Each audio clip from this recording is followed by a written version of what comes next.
Hello, everyone, and welcome to another episode of Eyes on Earth. We're a podcast that focuses on our ever-changing planet and on the people here at EROS and across the globe who use remote sensing to monitor and study the health of Earth. I'm your host for today, John Holt. Fires can be destructive or healthy for a landscape, often both. Fires have grown larger and more destructive in recent years, though, thanks to human activity, climate change, and a host of other factors. Satellite data helps us to monitor fire activity and model fire behavior and recovery in a host of ways, most often by tracking burn scars with the infrared and near-infrared bands of the electromagnetic spectrum.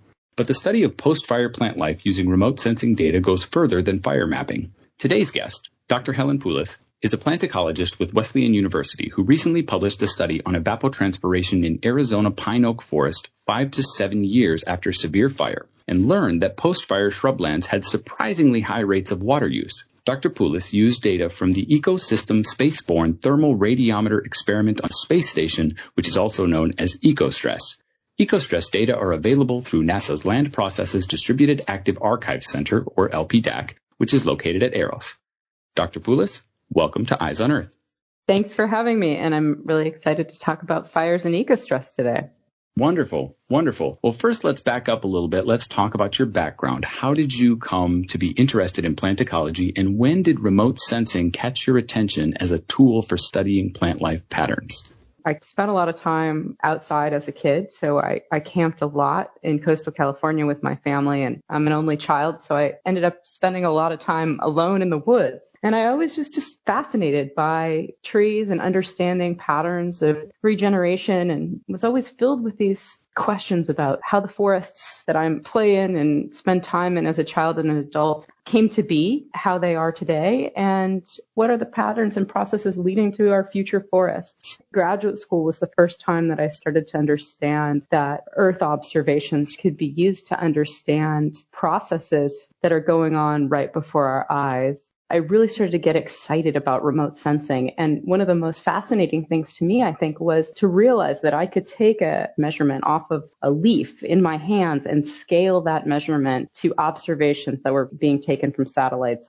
You were actually in the field using these instruments. This wasn't something that you were necessarily introduced to or sort of like fell into in class. This was like an actual tactile experience. So I took a remote sensing class when I was in graduate school at the same time as I was growing a bunch of plants from acorns that I had collected out in a greenhouse. And so I ended up taking leaf level measurements in one class and then looking at those same properties of light reflectance from the Earth's surface in another class in remote sensing. These same properties were operating on something that I could actually touch on the ground and something that was orbiting the planet. Were they just handing out spectrometers at school? Is it? I wish. You find one at a pawn shop or something? How did that work?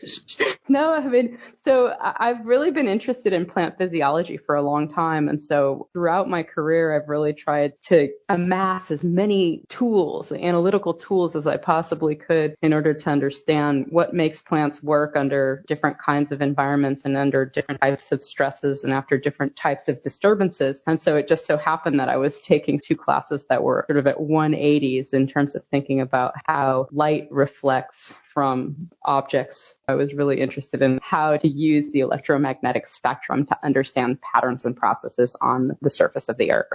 And that's kind of what you've been doing since then, yeah? I've been going ever since. And in fact, I just got a new spectroradiometer and I'm using it with students right here at Wesleyan to understand some of these same ideas. What happens when you hand your students these things and have them do what you did? Can you see the sort of flash across their face, like, oh, I get it now, sort of thing that you seem to have experienced? Yeah, it is this really neat thing. You know, you show students this slide of a picture of light rays reflecting onto, a cross section of a leaf and explain to them that certain parts of the electromagnetic spectrum are absorbed by the leaf and others are reflected. Those wavelengths that are absorbed are wavelengths that the plant is harnessing and using for making food through photosynthesis. To think that you could look at that on an individual plant and then also observe it from space is one of those moments, like an aha moment. At least it was for me, and I hope that my students feel the same way.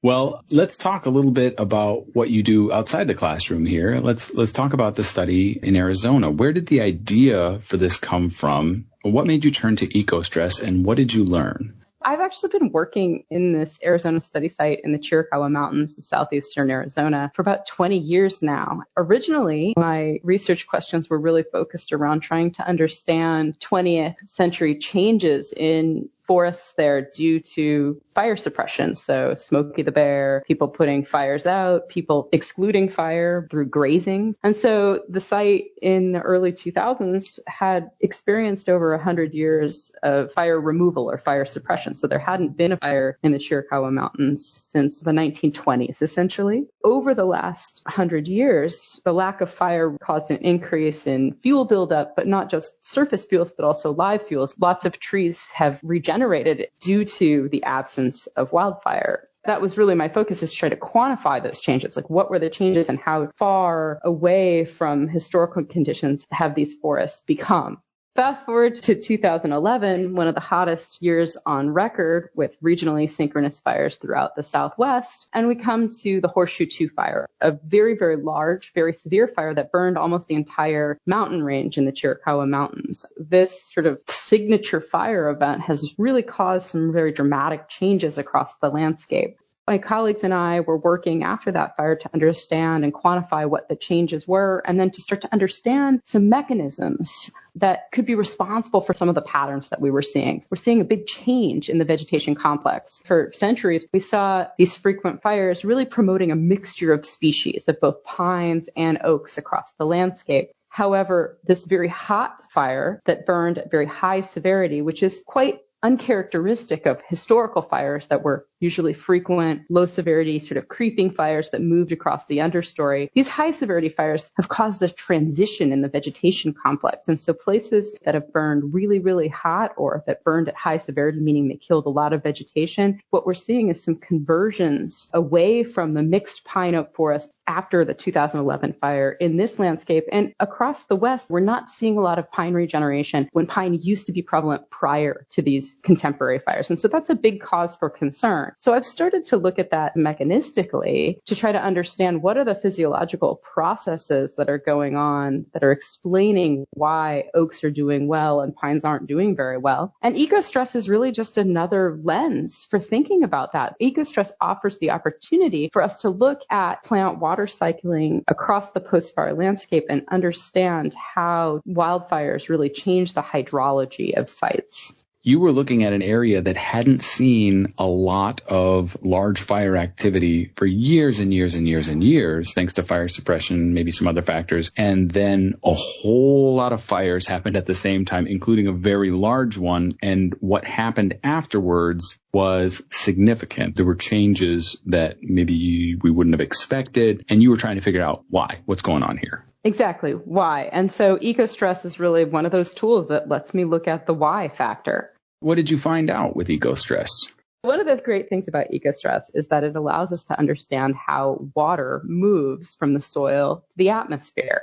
Water can go from the soil to the atmosphere through one of two mechanisms. It can either be directly evaporated from the soil into the atmosphere, or it can move through plants and out their leaves into the atmosphere. And so ECOSTRESS really allows us to think about how plant sweat is really influencing the hydrological cycle. Unlike most other studies, evapotranspiration at my site in the post-fire landscape is really high. So you can imagine that if you burn all the vegetation down in a site that burned across a large landscape at high intensity, right, a hot fire. For most of these studies, what we see is that there's a depression in evapotranspiration because there aren't any leaves to move water from the soil to the atmosphere. And that can be something that occurs for up to a decade. What we found using ECOSTRESS data in these sites that have had this oak shrublands come back in and recolonize these sites vigorously is that evapotranspiration is really high. And the hotter the fire or the higher the severity of the fire, the more or higher the evapotranspiration. What does that mean for these landscapes then? In some cases, that there's less water available downstream to end users, right? So we're talking about high elevation mountain environments with lots of forests, but those mountains are really providing water to downstream and lower elevation users in other communities. And also that means that there's less water in the soil to promote the regeneration and survival and success of other species that are there. What's happening is the water is going from the soil into the atmosphere and not into the soil and then running downstream. I imagine this is something that could have a relatively significant impact on a place like Arizona. Absolutely. And so not only are we concerned about the loss of important species that need to maintain higher water status, like pines, but we're also concerned about, how much water is available to local communities within the area. So really, someone might look at this just from the title and the abstract and think, oh, well, she's looking at trees and one set of trees came back and the other ones aren't there anymore. So what? But the so what is that this has impacts on users downstream, on the ecosystem as a whole. There are a lot of sort of ripple effects of replacing one foundational vegetation type with another. Yeah, absolutely. And it'll be interesting to see, we've just published our first paper from this project, but a second paper that we're working on is an experiment that we've actually launched in one of the canyons where we put field sensors in that are taking field evapotranspiration data. And then we're going to be validating ECOSTRESS and seeing how good of a job ECOSTRESS does at predicting what's going on the ground. And so it will be really interesting to see because this year, in fact, was almost a record monsoon year for the southwestern United States. So it will be interesting to see how hydrological cycling might differ in a year where we have really high rain. Let's talk about ECOSTRESS specifically now, because there are other remotely sensed evapotranspiration data sets and sources, other ways to do this. What was it about ECOSTRESS that made it suited for this job? Most other remote sensing evapotranspiration products like MODIS have a 500 meter resolution for its pixel size. And so when we talk about ecological processes, especially in rugged landscapes like where I work, 500 meters is going to cover a vast proportion of landscapes. So it's not going to be necessarily very meaningful for understanding changes that occur over short geographical distances. So the 70 meter resolution pixel of ECOSTRESS really provides a major improvement to allow us to look at some of these processes using remote sensing with an ecologically relevant pixel size. So that's number one. Number two is that ECOSTRESS, because it's mounted on the International Space Station, it has a precessing orbit. So what that means is that it can actually try to figure out how diurnal variation in plant water use occurs, right? So I use that word plant sweat. When plants start to get stressed out, moisture stressed or light stressed, they close their stomates, right? The little holes for gas exchange in their leaves. And the timing of the closure of their stomates is actually really important in terms of understanding plant water stress. And so the fact that ECOSTRESS acquires imagery at different times of day actually allows us to understand temporal variation over the course of the day in terms of how plants use water. So you have the 70 meter pixel size, you have a little higher resolution than what you would normally get, and you have really good temporal resolution so you can get a much better look at these cycles. Absolutely. And so, for example, Landsat or most other satellite sensors, they acquire their imagery at the same time every day, local time. So Landsat, 10:30 a.m. local time, right? One of the things about this first set of results that we have coming out of this project is that, in fact, by being able to compare morning versus midday evapotranspiration in these oaks, we actually showed that one of the reasons why these oaks are so successful is that they're able to keep their stomates open and continue to cycle water throughout the day into the afternoon. The pines, on the other hand, shut down. And so if we didn't have ECOSTRESS, we wouldn't be able to see that timing is actually a really important drought tolerance mechanism that these oaks have, and that's responsible for their post-fire success. So essentially, instead of getting a look at the same time of day, you can look at it through the day, and that is unique, and that was informative in this case. Yeah, so most plants open their stomates up around sunrise, maybe an hour after sunrise. They get going. They start to sequester their carbon, doing photosynthesis, and then at about 11:30 or 12, when the conditions become hot and dry and lots of high light, plants shut down and they close their stomates and they kind of go into a holding pattern till nighttime comes. And then they open their stomates back up again. this timing factor is really a powerful component of ECOSTRESS by being able to actually understand when these plants are starting to shut down under different types of stress tolerance, not only for fire, but for many other applications. It's really quite useful. Why is it so important to understand post-fire ET patterns? We touched on this a little bit. What do you hope will be done with this research, and where do we go next?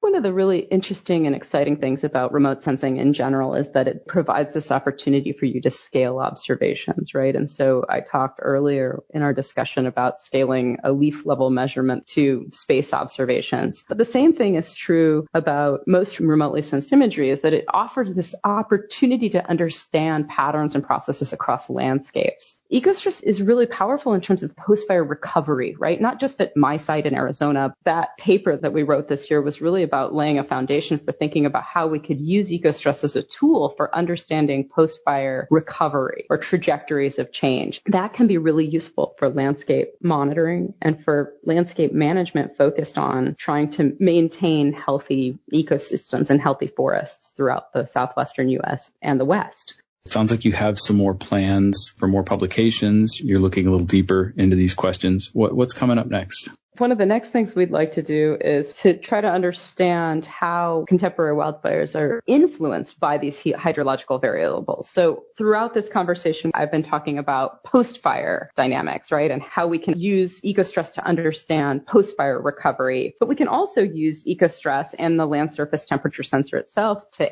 detect wildfires, because the land surface temperature sensor, like the VIIRS sensor, for example, provides a temperature sensor with fairly frequent visitation. But what you can also do is try to understand what kinds of factors were leading up to the fire and determine why a fire behaved the way it did. That's really what I'm currently involved in, is trying to look at fire data from across a variety of different sites to try to understand and use ECOSTRESS to try to predict how different hydrological and topographical variables influence contemporary wildfires. So the idea then, of course, is to try to understand and use that information with managers to try to predict how fires might burn in particular landscapes and try to mitigate those risks.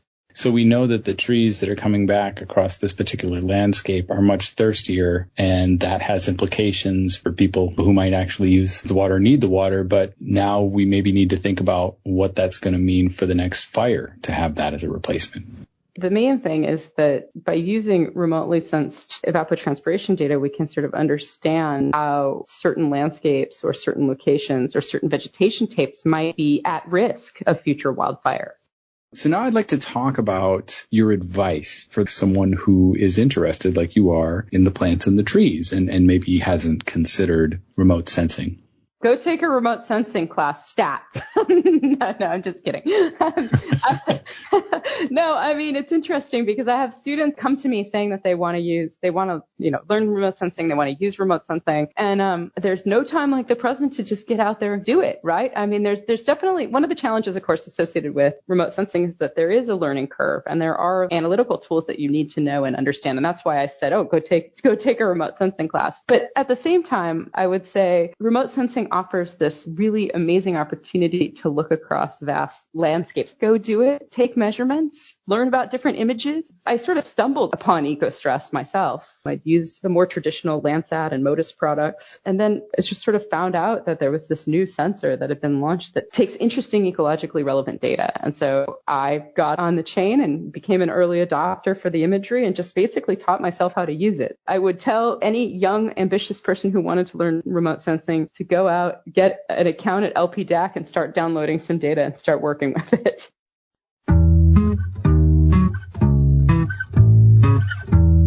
Thank you to Dr. Poulos for coming on our show. Thanks so much for having me. It's been a great time. And a big thank you to the listeners for joining us as well. You can find all our shows on our website at usgs.gov/EROS. That's usgs.gov/EROS. You can also follow EROS on Facebook or Twitter to find the latest episodes, or you can find our shows on Apple or Google Podcasts. This podcast is a product of the U.S. Geological Survey, Department of Interior.